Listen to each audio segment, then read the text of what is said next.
بسم اللہ الرحمن الرحیم۔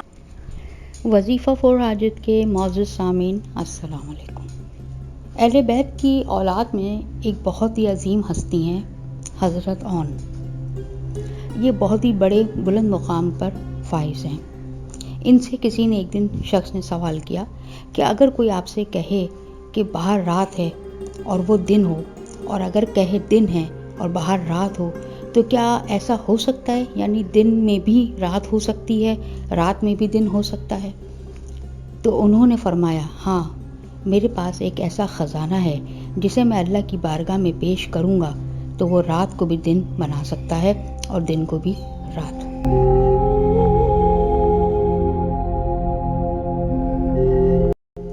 یعنی کہ ایسا خزانہ، ایک ایسی آیت، اسم اعظم کی تلاش ہمیشہ سے انسان کو رہی ہے کہ وہ اسے حاصل کر لے اور اپنی ہر دعا قبول کر لے۔ لیکن علماء کرام کہتے ہیں کہ انسان کو چاہیے کہ ان آیات کو تلاش کرے جو اسم اعظم کے قریب تر ہیں، جن کا بہت جگہوں پہ بہت آیات کا ذکر بھی آیا ہے کہ ان میں شاید اسم اعظم چھپا ہے، یا ان میں یہ اسم اعظم کے اتنے قریب تر ہیں، یا اس کا ایک زیر، ایک لفظ کوئی ایسا ان میں ہے جس کی وجہ سے یہ اتنا اثر رکھتی ہیں کہ ان کو پڑھ کر دعا کری جائے تو دعا قبول ہو جاتی ہے۔ تو اسم اعظم کے حوالے سے ہی ایک چھوٹا سا یہ عمل لے کر آئی ہوں، اس سے فوراً دعا قبول ہوتی ہے۔ اہل بیت کی اولاد میں سے حضرت اون ایک بہت بڑے جو ہیں بزرگ گزرے ہیں۔ وہ کہتے ہیں کہ ایک ایسا عمل، ایک ایسی آیت خدا کے خزانوں میں سے، چھپے ہوئے خزانوں میں سے ایک ایسا جو ہے عظیم خزانہ ہے کہ اگر اس کو پڑھ کر خدا سے طلب کیا جائے تو وہ رات کو دن اور دن کو رات، یعنی آپ کی مرضی کے مطابق بنا دے۔ ماشاءاللہ۔ تو اس شخص نے پوچھا وہ کیا خزانہ ہے، کون سا خزانہ ہے؟ تو انہوں نے کہا کہ سورہ توبہ کی آخری 2 آیات وہ خزانہ ہے، اور ایسا خزانہ کہ اللہ کی بارگاہ میں ان کو پڑھ کر پیش کرو تو وہ آپ کی دعا کو رد نہیں کرے گا۔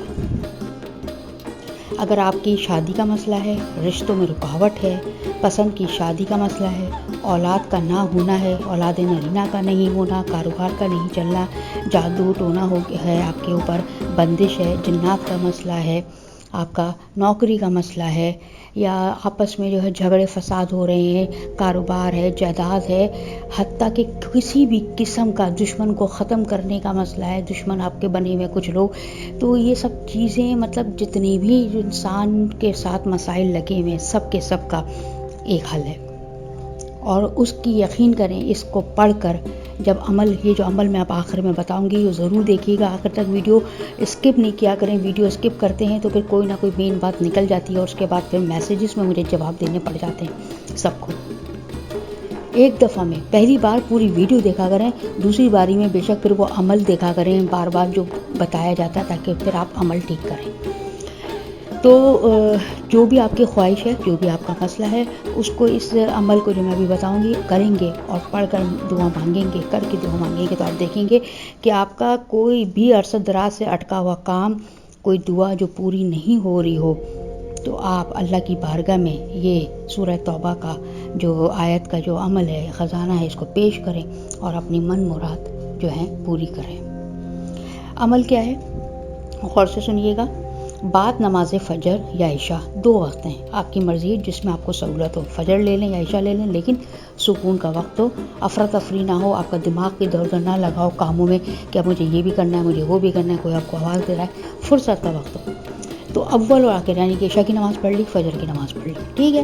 اگر فجر میں کر رہے ہیں تو فجر کی نماز کے بعد، عشاء میں کر رہے ہیں تو عشاء کی نماز کے بعد، اول و آخر ایک مرتبہ آپ نے درود شریف پڑھنا ہے۔ درود شریف آپ کوسا بھی پڑھ لیں، درود ابراہیمی بھی پڑھ لیں، چھوٹا درود اللہم صلی علی محمد وعلی آل محمد یہ بھی پڑھ لیں، نماز کا درود پڑھ لیں، درود کوسا بھی پڑھیں، ضرور قبول ہوتا ہے۔ پھر سورہ توبہ کی آخری 2 آیات، سورہ توبہ کی آخری 2 آیات جو اسکرین پہ بھی شو کر رہی ہوں میں، ان کو آپ نے 21 دفعہ، یا اگر جلدی نہیں ہے اور آپ تیز، آپ کی رفتار ہے قرأت کرنے کی، پڑھ لیتے ہیں تو 41 مرتبہ، اور بھی بہت بڑا مسئلہ ہے جلدی قبول کروانا ہے تو 313 مرتبہ پڑھ لیں، اور اپنے مقصد کے حصول کے لیے دعا کریں۔ انشاءاللہ 41 دن سے پہلے یعنی کہ 41 دن کا یہ عمل ہے، بٹ بہت سے بزرگوں نے کہا ہے کہ یہ عمل مدت پوری کر ہی نہیں پاتا، وہاں تک پہنچ ہی نہیں پاتا اور لوگوں کی دعائیں پوری ہو جاتی ہیں۔ خواتین اپنے مخصوص ایام میں جو ہے اس کو نہیں کریں گی، اس کے بعد اس کو کنٹینیو کریں گی پاک ہونے کے بعد۔ اور کسی وجہ سے اگر آپ کا عمل صبح کر رہے تھے چھٹ جائے تو آپ اس کو عشاء میں کر لیں، ٹھیک ہے، عشاء میں چھوٹ گیا ہے نہیں کر پائے، بٹ ناغہ نہیں ہونا چاہیے ورنہ عمل دوبارہ سے شروع کرنا پڑے گا۔ تو ان چیزوں کا خیال رکھیے گا اور اپنے لیے دعا کریے، کوئی بھی ناممکن کام آپ کا جو نہیں ہوا ہے اسے پورا کرائیے۔ دعا میں مجھے بھی یاد رکھیے گا، ویڈیو کو شیئر ضرور کریے گا، آگے بھی بڑھائیے گا۔